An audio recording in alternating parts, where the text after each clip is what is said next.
ராமேஸ்வரத்திற்கு தன்னுடைய பயணத்தை பிரதமர் நரேந்திர மோடி தொடங்கி இருக்கின்றார். வட இந்தியாவில் அமைந்திருக்கக்கூடிய காசிக்கு நிகரான ஒரு புனித தலமாக ராமேஸ்வரம் பார்க்கப்படுகின்றது. ராமேஸ்வரத்தில் மொத்தமாக 22 புண்ணிய தீர்த்தங்கள் இருக்கின்றன கோயிலின் கருவறை பகுதியை சுற்றி. அது மட்டுமல்லாமல் அக்னி தீர்த்த கடற்கரையிலும் மேலும் 20 தீர்த்தங்கள் இருக்கின்றன. இவற்றிலெல்லாம் நீராடி புனித கலசங்களில் நீரை பெற்றுக்கொண்டு பிரதமர் நரேந்திர மோடி புறப்பட இருக்கின்றார்.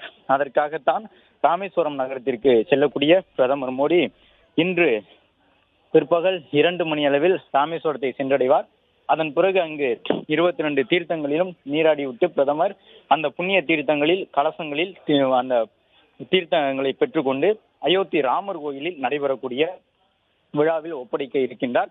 அதற்காகத்தான் ஹெலிகாப்டர் மூலமாக தற்பொழுது பிரதமர் ஸ்ரீரங்கத்தில் இருந்து புறப்பட்டிருக்கின்றார். ராமேஸ்வரம் சென்றடைவதற்கு அவருக்கு சரியாக 2 மணி ஆகும் என்று குறிப்பிடப்பட்டிருக்கின்றது.